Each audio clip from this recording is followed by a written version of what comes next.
Okay, so we're going to welcome you now. Thanks so much for joining us. I'm Ruth Sharon, and I'm here with my adorable husband, Oh, Jim how sweet. Sharon. Sweet. And we are launching this inaugural event called Heartwise Guide to Relationships. So we have compiled this book, Heartwise, and there's 16 chapters in here. And our speaker tonight, Linda Bloom, is in here talking about wonderful characteristics we need to have in our relationship. So just a brief moment about this book. Heartwise was Jim's inspiration of gathering all these people together and having like a wisdom pool of all these good ideas that we can all share with. And so out of this book is this Heartwise Guide to Relationships, and then we're creating the Heartwise Relationship Academy, so that we're having pre-recorded courses that you can watch at your leisure. And Linda and Charlie just filmed theirs, so that's exciting. Can't wait to see how that turns out. So I wanted to just share about this whole topic of conflict. So I have, I'm kind of in the stage where I'm doing a lot of life review and looking back on my life. And I remember as a little girl, I just had this devotion for people to get along with each other and love each other and find ways to connect with each other. So it's always been in my heart. And so to have Heartwise now is just like such a joy, you know, it's like the fulfillment of a heart's desire. And some of my earliest memories are having my parents having an argument about something. And I was like standing in my doorway and out of my bed, you know, looking at them talking. And I was about 4 or 5, and it didn't make sense. It was like, well, she's saying this and he's not listening. If he would just listen, then she would know that he heard her, and then there wouldn't be this problem, you know. It just seems so simple to me as a child. So it's informed my whole career as a counselor and a coach and a writer and a speaker and all that. So this conflict topic is near and dear to our hearts, isn't it? It is. Yes. So do you want to say anything about this poster that I dug out? No. There's a big poster here that was from our Conflict Resolution Institute that we founded in the 80s. So we've been at this a long time, working together since the 70s. So as we gather together here, I would like us to construct the sense of a circle, that we're gathered around the wisdom pool that we can share with each other and learn with each other. So just kind of feel that kind of hanging out around the wisdom pool. So Jim, do you want to take it from here? Yeah. So conflict, that's the topic of tonight, right? It sure does happen, doesn't it? I mean, there's nobody who's a stranger to even conflict on a fairly regular basis at the very least, right? It's but how we respond to conflict, how we react and respond to it really varies, doesn't it? Quite a bit, all kinds of different ways. So a lot of conflict and manipulation alongside of that, I'll dare say, results from power imbalances in relationships. And a typical scenario or pattern there would be one partner expressing or coming from how do I want to say it, one-up position, and the other acting one down, so operating from that place. That gets a little bit messy a lot of times, doesn't it? And it doesn't always look blatant. You know, sometimes these behaviors and these roles are subtle or even passive aggressive. And to give you some examples, some simple examples, a one-up or dominant stance could look like controlling the budget, you know, taking full control there, and making demands rather than requests would be another example. Oh, another one might be a very common one is just making demeaning remarks or sarcastic ones. So those are some examples of one-upsmanship. Now, the one down or more submissive kind of posture would be things like procrastination, actually minimizing conversation. And something that a lot of people report in my practice beyond minimizing conversation would be prolonged silence treatments, or withholding sex is a whole different one. So these get played out a lot in conflict situations. So our facilitator tonight, we're about to introduce, Linda Bloom, is going to be walking you through some various ways of shifting from habitual ways that people react or respond to conflict to restored connection. And Linda, who's about to come on here from Santa Cruz, and her husband, Charlie, as Ruth mentioned, wrote a chapter in our book that was released, recently published in January. This one, Heartwise. They wrote Relationship Building Blocks and Practices. And Charlie and Linda are both social workers. They are very well-published authors who've had several of their relationship books have been bestsellers. They are sought-after speakers. And as Ruth also alluded to, Linda and Charlie are going to be offering a course available as of mid-May, which expands on her topic for tonight. And that's going to be an online course available through our Heartwise Relationship Academy. So straight from Santa Cruz, Linda Bloom. Come on in, Linda. Here I am, and thank you for inviting me, and welcome everybody to this really essential topic about how to handle our differences gracefully. So it's quite an art form, and it takes some time to master it, but the payoffs are tremendous when we become what we often refer to, my husband and I, when we teach, become a warrior of the heart. So it requires that we have some strength and we have some courage and determination and self-discipline, because it's going to call forth our best self. And I often say that arguments are growth waiting to happen. And if we can bring that kind of curiosity to what's going on here, and you both mentioned the power imbalance, often what's going on there is someone is feeling like they're threatened, that they may not be able to get their needs met. And there's a power struggle. So when they have differences, they sort of lobby in their own behalf, sometimes with unskillful means. We often pick up habits in our family that are not really graceful. And, you know, Ruth gave that poignant example of being a little tender child, a little sensitive girl, watching her parents fighting with each other and saying, this doesn't make sense. Why don't they just listen to each other? Just to a small child, it can be so obvious. When we're that adult, the little bratty child who's frightened and acting out, maybe having a tantrum, is not thinking with their creative neocortex. All they've got operating for them when they feel threatened is the reptilian brain that only knows fight and flight, fight, and freeze. And so when we take on the challenge of becoming an exquisite warrior of the heart, every time we have a conflict, we learn how to manage it well, bring that spirit of curiosity and wonder to the event so we can learn something about ourselves and our sore spots, which we all have, and learn something about the other person who may be getting tense, irritable, reactive, and know their areas of sensitivity. We can't always sidestep the areas of sensitivity, but it's important to know what they are.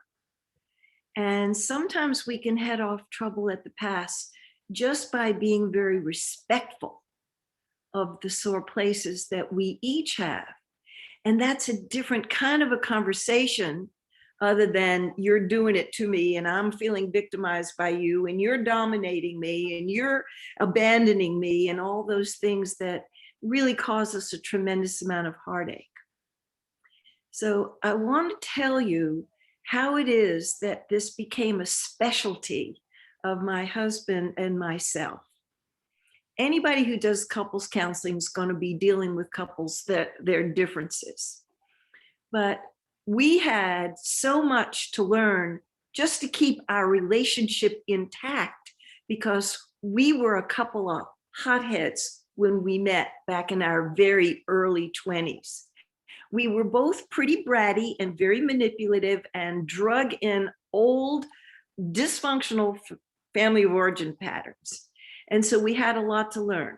But I want to testify that we both have a signature strength of being hungry learners. So we paid attention and we learned from our mistakes, and we made a lot of them. Our first book is called 101 Things I Wish I Knew When I Got Married, which is a lot about the mistakes that we made. And I want to tell you right away that it was narrowed down from over 300. And we didn't want to write a book that was a big heavy tome. We wanted to write a book that was going to be user friendly. So we narrowed it down to the 101 most important things that we learned. And we paid attention, and we learned that we were not as good a listeners as we thought that we were. Ruth talked about her parents, and she said if they would just listen to each other, we'd probably come to some kind of understanding. Maybe not agreement, but they at least understand each other. And understanding is a lot. It calms us down when we feel gotten, when we feel understood. So my husband and I, we practiced. We had a lot of places where we were different. So we had way more opportunities to practice than we ever thought we should ever have. He's quite introverted. I have been called a flaming extrovert. You can tell whether you're an introvert or an extrovert, not by how social and gabby you are, where you go under stress. When my husband is stressed, he likes to be quiet with himself and he goes inside. Me, when I'm stressed, I want to talk about it. I got a list with 30 names on it. I go down the names of the people on my precious friendship list because I want to talk it through. I want to process it through. That's where extroverts go. And so when I would be upset about something, his stance was to walk off. He wants to give me time to go inside and figure out what I'm feeling and thinking and needing. And that was the last thing that I needed, because I wanted connection with him. So whatever it was that originally was irritating both of us, that caused the conflict, was compounded by then I felt alone. He doesn't care about me. He doesn't love me. He doesn't want to help me. Doesn't want to listen. And I would intrude on his need for silence in the meditative pause way too often. And I was somewhat demanding in our early years about, we've got to handle this right now. And I learned over time to respect his way of doing things, that he may need to go journal, he may need to go meditate, he may need to go and take a walk and pull himself together. And so we made an agreement that whoever needed a break when things got overheated, you could take a break. No questions asked. Now, as I'm giving you some of these hot tips of the things that really help you be graceful in your dealing with differences, do a checklist in your own mind. I got that listening thing down. Do we have an agreement to have a break if things start to get overheated? And do an assessment about how well you're doing on your path to become blue ribbon, conflict management people. So we learned to respect the differences, and we learned to listen well, and we learned how to learn from each other. And it was a peak experience in my life when I realized that opposites really do attract. When we teach our classes, we say complements attract, that there's a very deep, wise, intuitive, knowing part of ourselves that is attracted to other people. Of course, we have our interests in common that bond us, but there also is a deeper knowing that this person is strong in areas that I am not, and this drive for mastery that we all have gravitates us, not just in romantic partnerships, in friendships, to people who have strengths we don't have, and we have strengths they don't have. The very same things that magnetize us to each other, that magic factor, why we're drawn to some people and some people not so much, is the very thing that after the infatuation stage fades, drive us nuts. And that's when the conflict starts. And we feel like we want to change them a little bit, the home improvement plan, because we love them so much for their own good. I'm tongue in cheek here. So when we find that we have differences, if we can bring that curiosity and wonder, we will learn a whole lot about ourselves and our partner. One of the things that we did, Charlie and I, was of our intention. I didn't even call it intention in the beginning. I used to call it introductory remarks. I would make a little prelude before I would get into the topic. John Gottman is a researcher that I respect very highly. He calls it softened startup. And it would sound a little bit like this. I have something on my mind, something bothering me, something on my heart. I would really like it if you would sit down and listen to me just so I can get this off of my chest. So it invites him in. Are you willing to talk about it right now? I had to be willing to take no for an answer. And I would ask him to give me a rain check if it wasn't a good time. And then to the best of my ability, I would start with something positive. Sincerely, no BS. It's because I want to be close to you. It's because I value our relationship so much. I don't want anything in the way. I don't want any debris in the channel.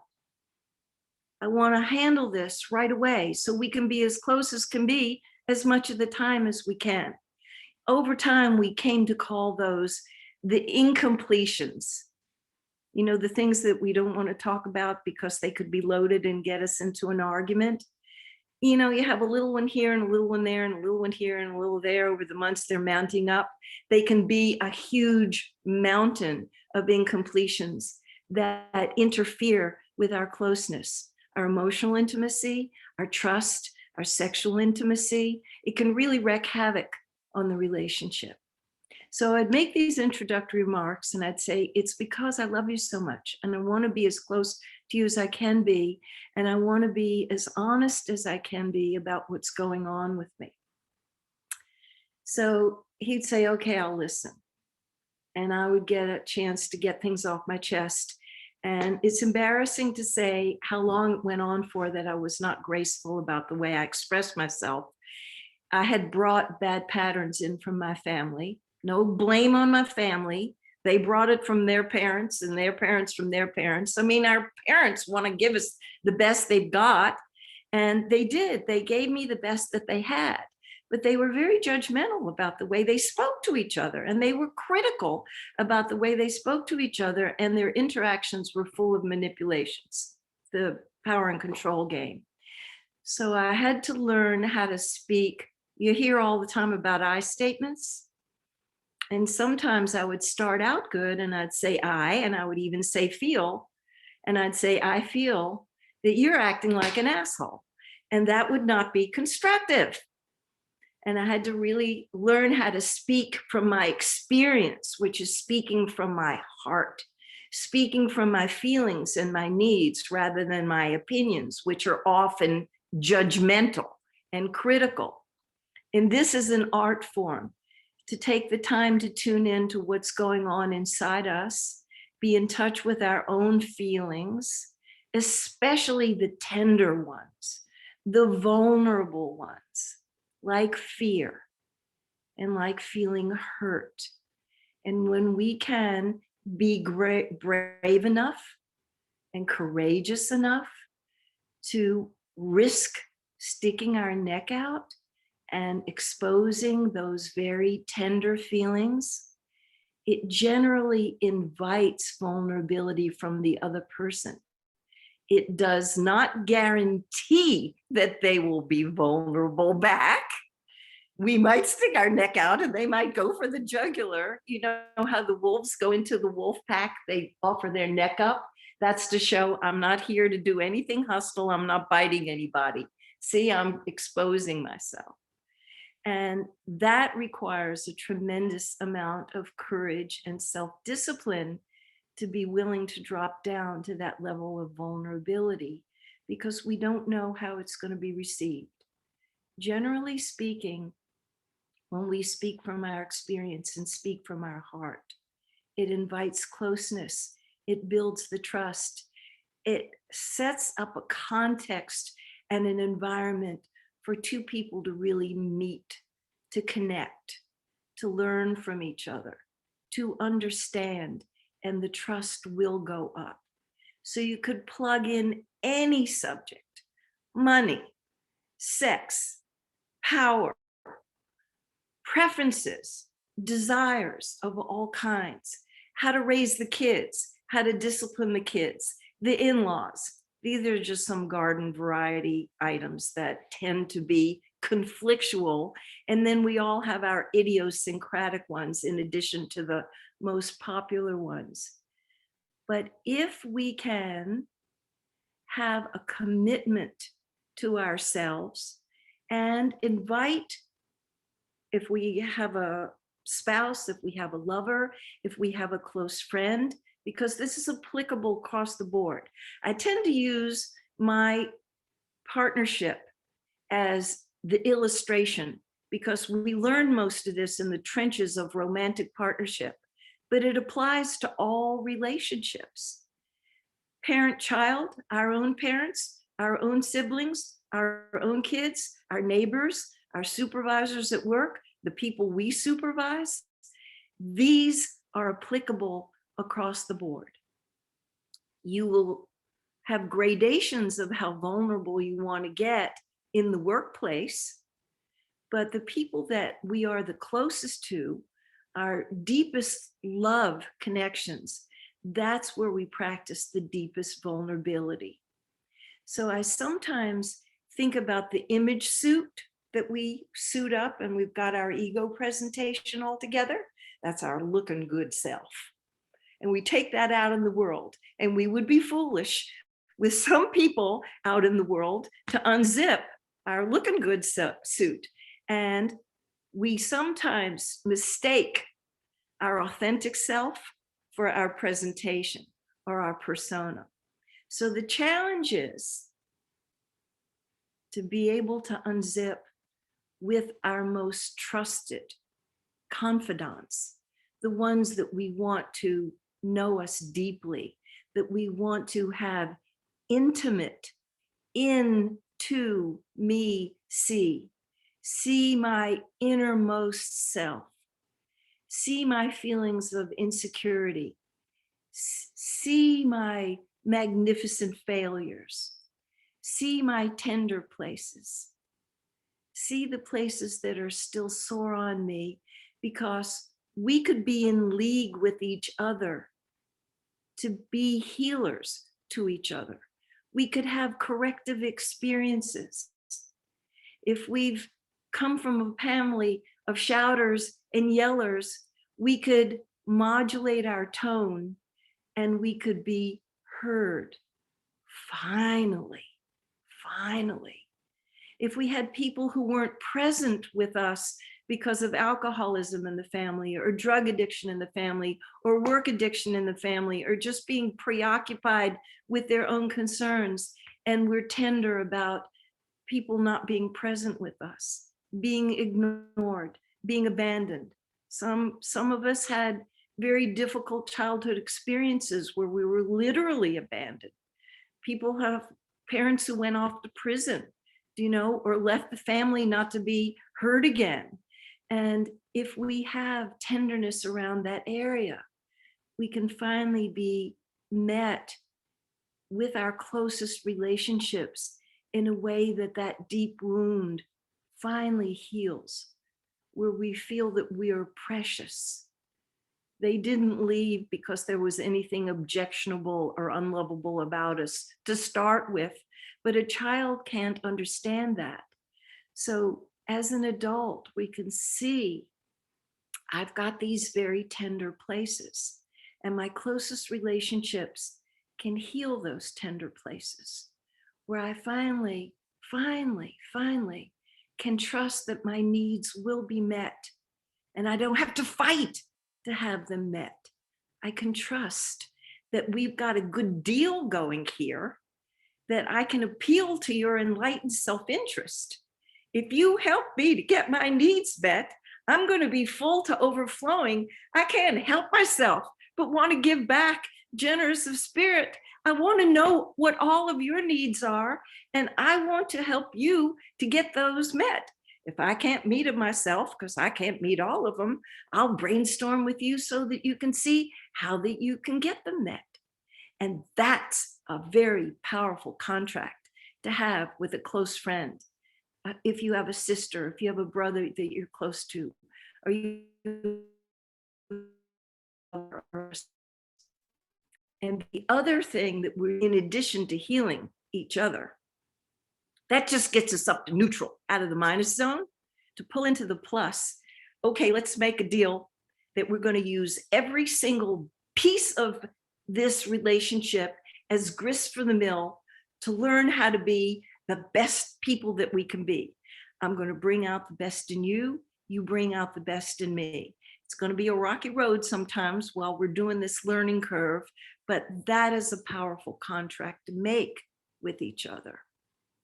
So when we wrote the chapter about the building blocks of relationship to contribute to the beautiful collection in the Heartwise book, Charlie and I sat down and we said, one of the most important contributions that we could make is to spark people's imagination to assess where their signature strengths are so they can pat themselves on the back for those. And then to be willing to tell themselves the truth, and maybe at least one other person, about their weak suit, that they're in process. Because we need all of them to be developed, at least partially, not fully. But if our weak suit is that we're impatient, we're going to have opportunities to practice with our lab partner to become more patient. If we tend to avoid bringing up the crucial conversations and put them in the denial zone, and we're avoidant, I'm here to testify that years ago I was conflict avoidant. I'm not anymore. Happy to report. But if you're avoidant, then the quality would be courage to risk bringing up the tough subjects. If you're a blurter and you tend to get volatile and you shout, or Jim was talking about sarcasm, that can be cutting. It's not funny. And it's a manipulation tactic that's common, and it really costs us if we use it. So self-discipline would be keeping our mouth shut so that hurtful remarks don't come out of our mouth, that we practice pausing and reflecting how our remarks are going to land on the other person before we say them. And of course, there's commitment is a mighty building block. And some people have their foot in the back door. And if it gets too hard and it gets too difficult, I'm out of here. And there certainly are times when it is the only kind thing to do for ourselves is to leave a situation, sometimes even permanently. But what my husband and I find in our 4 decades plus of working with couples, often people leave at the darkest hour just before the dawn, just before they rise up to a higher level of responsibility. They're in so much pain and they feel so victimized by the other person, exploited, misunderstood, neglected, whatever, that they leave. And it's that crucial point. It's like transition during childbirth, just when you think you can't take it another minute, and then this rebirth happens. And if you can hang in, you work out your commitment muscles so that you can hang in the difficult conversations, in the difficult, challenging times. The birth into the beautiful, trusting, fulfilling relationship becomes available to you. I did mention, and I want to flesh it out a little bit more because I feel like it's such an important concept for people to understand and propose to the people who are closest to them. And that's the concept of enlightened self-interest, that we appeal to the people who are closest to us. I want you to succeed, because if you're happy and you are getting your needs met and you feel understood and respected and cherished and honored by me, I know that you're going to be abundant in what you're going to be able to bring to me and lavish on me, and I will be the happy recipient. So I want to be in league with you, to know what your needs are, to know what your desires are, to know what your sore spots are. I want to be there for you so that we can pull way into the plus. You know, Maslow, he was the one who coined the term self-actualization. We want to climb Mount Maslow, not just be at the lower bottom end where we have our survival needs met for safety and security, a house, roof over our head, food on the table, money to put gas in the car so we can go places. We want to move up the higher realms. And at the top, the pinnacle, is we feel that we have developed our signature strengths, that we know what our purpose is in our life, that we know what it is that lights us up, that gives us peace of mind and well-being. And if we have somebody in our life who is transformation curious, has a commitment to their own personal growth, then everything that the relationship tosses up, every argument, every difference, every place that chafes, is all a chance for discovery and growth. There's prices that have to be paid. It's a cultivated taste. A lot of people, it's not their thing to be out there on the skinny branches, on the raw edge, where the vulnerability and the openness takes place. It was a process of open and close. Committed to opening, well, I don't know if I want to go that far. And one of the core teachings and how we open our relationship workshops frequently is to give the students right in the beginning this mantra: to reveal rather than conceal, to express rather than repress, and to connect rather than protect. And I'm here to testify that it's a piece of work to do that on a consistent basis. But if we do it, the bonanza of benefits that come raining down on us are pretty glorious. To finally be seen and heard and known and loved as is, because when we're presenting the looking good image to the world, even if people say to us, I love you, there's a little voice in the back of our mind saying, if they really knew me, they wouldn't love me so much.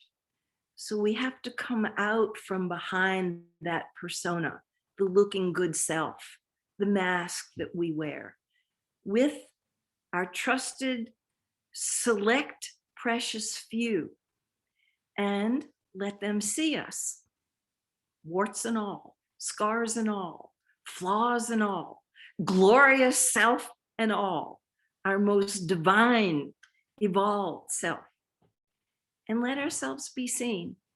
And aren't we all such a mixed bag? Every single person. I've been blessed to know a living saint in my time.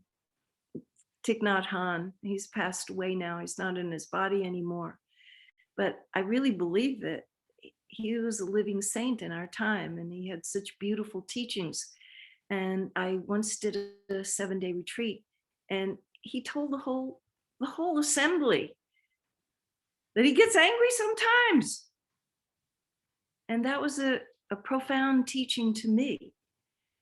There isn't anything wrong about feeling angry.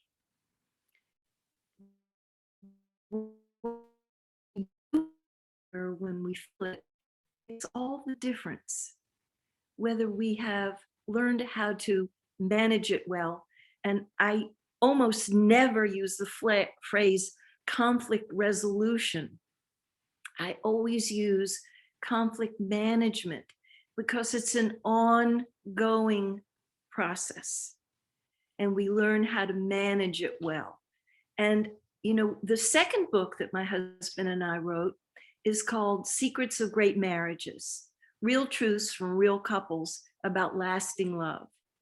We had been seeing suffering couples for so many years that we needed an antidote to all of the angst, and all of the heartache interfacing with these very unhappy, frightened, shut down, distant couples. And so we said, well, let's go find the happiest couples we can find and let them tell us their secrets of success. I sometimes call them the Olympic athletes of marriage. It was so enjoyable to let them tell us their secrets. They did not luck into those fabulous marriages. They earned their way in. And there were silver threads and golden threads that went through all of the stories. They had plenty of differences. They just created a big space so it wasn't so cramped. They learned how to be warriors of the heart. They learned how to listen well. They learned how to speak from their experience. They learned how to keep their judgments and their criticism, not only from flowing out of their mouth, but over time, they didn't even think them anymore. It was just the generosity of spirit that grew up over time. They learned how to be with each other in such a respectful way. They learned, a lot of them, how to do talking meditation, where they slowed down the rate of speed with which they spoke to each other so that they would deliver their message and then wait for it to be received, to watch the facial expression and the body language. How is their message being received? And then they open themselves up to receive the message of the person they were conversing with. And it was a deeply spiritual practice. They could hear each other in a different way, maybe not agree, but a deep understanding, a deep respect. And we saw them do it right in front of our eyes. One of the other things that we saw was how they headed off trouble at the past. They headed off trouble at the past by being so acknowledging and affirming of each other. They were sincere. And I'm remembering one couple that we interviewed right now, and he had had a cocaine addiction. And it took him a while to kick it. And his wife, Eileen, I can use their names because almost everybody was so proud of what they had accomplished. They didn't ask us to disguise them. And he turned to Eileen, we were interviewing them in person. And he says, she's a saint. She's so patient. She hung in with me. And I was really difficult when I was an addict. And we were very moved by that.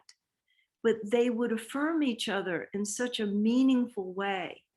And I think when we feel seen for who we are, flaws and all, and we're seen for our greatness, and we're abundant with each other with our appreciation and gratitude. I told Jim and Ruth that we refer to this as making abundant positive deposits in karma savings and loan. Every time we affirm each other, every time we appreciate each other, every time we catch each other doing something right, we're making abundant deposits in karma savings and loan. We want to build up a big account, and it can't get overdrawn when we have a breakdown or some kind of a crisis or an misunderstanding, or somebody's forgetful, or somebody, is tired or hungry or stressed because they're preoccupied with some work challenge that they have, and they lose it in the moment and they say some nasty or grumpy thing. And you never overdraw the account. So you can have so much goodwill that somebody can even throw a little tantrum in the moment, and they're forgiven instantly, because everybody's got their moments. We get possessed by our shadow, our dark side sometimes, and we can be forgiving in the moment. One of the things that we found about these blue ribbon couples that we interviewed for Secrets of Great Marriages, they were all champions of repair. It's not that they didn't have any troubles. They did. They had arguments. They fought about, the kids and the in-laws and where they were going to go on vacation, or where they were going to go out to eat, or who was going to vacuum and wash the toilet. They had all the ordinary garden variety things that we all have. But if they made a snide remark or a sarcastic remark, or they turned away and they, were avoidant, they knew how to put the correction in and take responsibility for their part in the breakdown. And they were willing to get vulnerable and apologize. And I say, I'm so sorry. That came out wrong. Would you be willing to let me do a do-over? I want to say it the way I really mean it. I didn't mean to have that cutting edge on my tone. And when the apology is thorough, and when it is sincere, not the fake apology, like, I'm sorry you feel that way, not that kind. I'm sorry, and I take responsibility for the specific way I just caused harm. That's a thorough apology, a well-timed apology.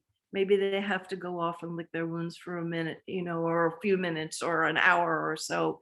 They may not be ready, and you can't force it. You have to be sensitive about your timing, and then you offer the apology when they're ready to receive you. And what can be even more important than the apology is what I learned from this incident, so that going forward, I can correct the behavior. Do you see? Sometimes talk is cheap, and you can use the apology just to get them off of your back, and then you go and do it again. So what is the good of that? And then to be vulnerable enough to say, are you willing to forgive me? And they may not be ready to forgive you. It's quite a process. And forgiveness needs to be thorough too. Even if you're ready to forgive them, that hurt may flare up again. and you may have to do it again, and you may have to do it again, because it's a process. It's not just one time. And sometimes people are a little confused about forgiveness. It is in no way, shape, or form excusing the bad behavior. They're still guilty that they caused harm, but it's for ourselves. We forgive because we don't want to carry that heavy stuff in our backpack. You know, it's like trying to climb a mountain with a 100-pound pack when you carry grudges. It's to lighten our load. And so making amends is a very important part of the repair process. And these couples that were so happy together and thriving together and had a rich life together, they were putting the corrections in and making amends when they caused harm, to show the other person, I really learned, and I'm going to show you that I learned, and I'm going to correct the behaviors that cause the harm, because I don't want to ever hurt you if I could help it. And that's a really powerful contract to make with the people that we love the most. That's so beautiful, Linda. My goodness, you're giving us so much. I just feel so full. Thank you. So I got an exercise, and I'm glad that you feel so full. It was my intention to put as much content as I could, but I want everybody here to personalize. I want them to do this exercise. Stop and think where they are, to give themselves a score on a 0 to 10 scale about how graceful they are managing conflict. Are they avoidant and a stuffer, or are they a blurter, or are they validating? So you want this in the chat box? You want them to put it in the chat box? It's not necessary. I just want everybody to take a moment to look inside and see. 0 is, I really suck at conflict. I need to do a 10-day intensive on it. And a 10 would be, man, I've been working this for years and I'm really getting good at it. And I'm congratulating myself right now. And there's always more to learn. And people are anywhere that they are on the spectrum. And to be honest about, you are here, no shame, no blame, just recognition. And the other question in the exercise, and what would it take on my part? This is the responsible. What would it take on my part to move the number up? If I was going to be even better than I am now at managing conflict, really gracefully, beautifully, respectfully, responsibly, what would that require of me? Because that shows people where their growing edge is.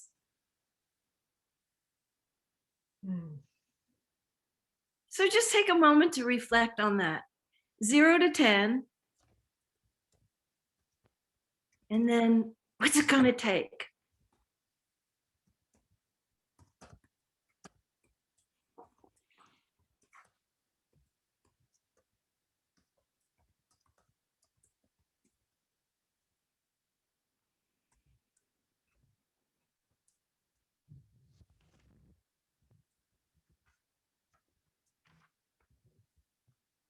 Excuse us, we just dropped our mic.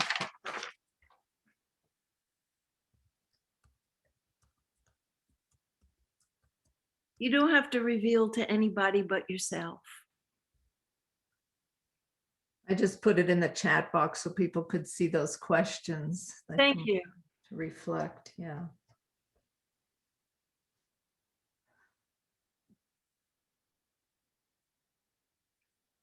So we have a few minutes. Do we have a few minutes if people have questions, or maybe they want to share something? Well, what I was intending was to just have us each share around our wisdom pool if there's some nugget or gem that we're going to take with us and really treasure, you know. So if you want to put that takeaway in the chat box, so we can just have that and I can call out some of them. Or if you want to unmute and you have something burning desire that you want to say, you can do that as well. And then we'll have a closing after that. Yeah. Okay, so putting in the chat box, what's one of my takeaways? What's one of my gems I took from Linda's talk and how I'm feeling now? Do you all know how to use the chat box? Or you could speak it if you wanted. What's your takeaway, honey? My takeaway, I love the word graceful. I actually meant to use that myself in introducing you. I was going to use that word, and you used it a number of times. And I think that's really what it is that learning how to dance gracefully with your partner. And that does definitely take some refinement. It does. I love the dance metaphor Mhm. because it is a dance. And sometimes when we're first learning how to dance with each other, it's a clumsy dance. But if we stay with it, we learn how to do what I refer to as the dance of love and freedom. We come close and then we let go when we're two unique, separate individuals. We individuate and then we come close again. And I think that sometimes people are grumpy and grouchy when they don't have enough close connection. And so any little thing can set them off. But when they learn how to be close with each other, they don't get into as many arguments. So there's a lot in it for getting this gracefulness in the handling of differences. I think people have less arguments and more good sex. Well, this is the growing edge of what Heartwise is all about. It's this whole domain that you're outlining so beautifully. It's like the rose petals are left on the path for us to follow. So I really appreciate it so much, Linda, and all your wisdom and all your years of experience, and you and Charlie going at it and being so disclosing. It's really wonderful to be in your company. Thank you. I was touched by your transparency as well. And your we teach heartfelt what we need compassion. to learn, and we needed to learn how to be more open with each other. And that's our gift to our students, that we model for them being self-revelatory. Does somebody else have a takeaway in the chat? Yes, being vulnerable invites others to do the same. Definitely will start using conflict management rather than saying conflict resolution. Yeah. Okay, I realize I need to be more self-aware, as well as the obvious needs to be willing to be vulnerable and to share. Beautiful. It's a cultivated taste. Love this language. And then someone asked about do-overs, more about do-overs. And in 2 weeks, Celeste Labadie is going to do her topic on repairs and do-overs. It's an essential topic. And I'm sure you covered it in your course that you've recorded that is going to be released in May for our Heartwise Relationship Academy. Yeah, so we have lots of opportunities to keep learning this. I mean, it's a whole new frontier. It's like we got all these new tips and tools and ways of being that aren't our reflective way of being, And Linda, will you be available for a few minutes afterwards? We want to honor the time commitment, but if you'd be available for a few minutes if people do want to stay on and ask. Yes, I can. And I just saw somebody mentioning unzipping in the chat. Visual, and the image of unzipping is to open and make ourselves available. The other image that I love, and I used this a lot when I was attempting to be more vulnerable, that I would see myself and my husband as in a full suit of metal armor. It's hard to dance and it's hard to get close. And you got this armor, that take the helmet off, stop swinging the mace around, take the sword out of the sheath, take the armor off. And we practice personal disarmament with each other. And going through that visual about, if you want to get close, you got to take the armor off and make yourself vulnerable. Beautiful. Those are good tips and tools. And we all have a lot to process here from what you're sharing. So good. Yeah. So if anybody wants to stay after the 8 o'clock mark and chat a little bit more, you're sure welcome to. I want to screen share here and show us our next week. And we have our 2 presenters for next week in our house here tonight. Let's see where they are. Here you are. Oh, that didn't come up right. We got you, Linda, and we need to bring the next. Here we go. Okay, so we have Kelly. Do you want to say hi? You want to unmute for a second? Hi, everyone. So good to see everyone. Thank you. And Emily is here too. Emily, you want to unmute? Hi, guys. Thanks for Hi. coming. Fun. Linda, I really appreciated and enjoyed your talk. So glad I was able to make it. Thank you. Looking forward to hearing you next week. Yeah, so these women are going to be sharing about how to create heartwise families, how to keep encouraging our children and our loved ones, whether we're the parent or the child in the relationship, how to create that emotional closeness and intelligence and all the things that we do in our intimate relationships to do in our family life. So I'm really looking forward to you next week. So sign up if you haven't signed up yet and join us. These are recorded, so you can always have them later. I'm also going to share, let's see where my screen is. This is all such new technology. Yeah, it is. Okay. Thank God it's you doing it. All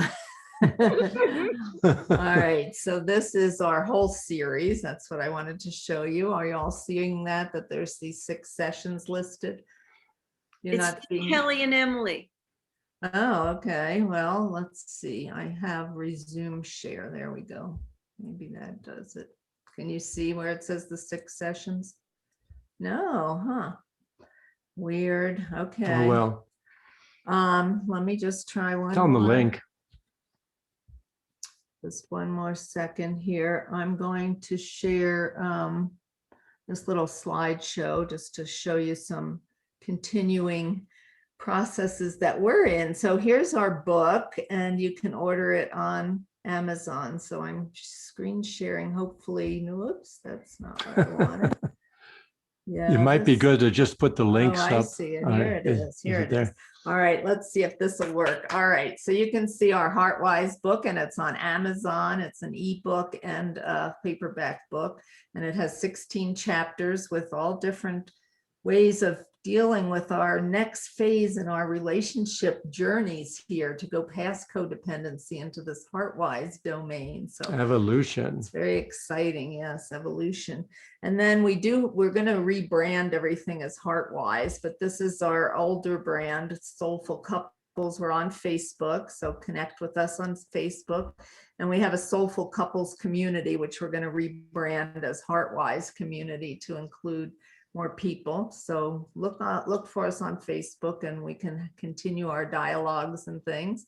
And did you know Jim and I have a podcast? No, seriously. Give your love life some love. And we've interviewed many of the authors, quite a few authors from the book. And we also have a whole series of repairs and do-overs and clean up on aisle 9. And what do you do with this? And, things that we've been teaching and sharing. It's called the whole shooting match. Yeah, so Linda and Charlie are on our podcast. So be sure to look up for that. It's on our soulfulcouples.com page. So you can see that, and you can sign up for any updates if you haven't already. Heartwise.us. You could keep in the loop here as we rebuild our brand. And so we are creating this Heartwise Relationship Academy. And this is just like such a dream come true. So I've been finding myself going like this a lot and tapping on these meridian points for the heart. And I've been doing it a lot in my sessions with my clients. And so this is kind of like the Heartwise little insignia. You want to try it with me? Feels so good. So Linda, you and I are going to kick off the academy in mid-May. Good. Yes, and then Kelly and I are going to do a Heartwise family, and I'm going to do later in the fall a Heartwise course called the Us Space, how to cultivate and sanctify that precious space that, we're each individuals, and yet we have this shared space. And how do we make this shared space as graceful and bountiful and healing as we can? Making sure our little tender hearts are held dear. So those are the things we have to look forward to. And we're building this community. Jim and I have been community builders since the 70s around holistic health and wellness and around spiritual development. And now we're creating this couples this wisdom pool where many couples or singles can get together and share, learn from each other, because we all have such a wealth of information and experience. We all have our own wisdom. We all have that Heartwise within us. And so I'm launching this whole Love Ambassadors, where you all, if you're interested, could be sending out things that we do. And as people sign up for the courses, then it puts it into a commission thing and you get a check, you get money, probably not a check, Venmo it. We're going to create that kind of ambassador program. So if you're interested, you can put your name in the chat box with your email and I'll send you the letter that explains more about it. I'd appreciate that. All right. Thank you all so much for your attention tonight. And Linda, beautiful, flowing, fluid, and heartfelt delivery. Thank you so much. Thank you. Thank you for having me. Yes, so take a breath for a moment and just kind of orient yourself and just see what's happened as a result of these conversations. I kind of feel really stirred up inside. See how you feel.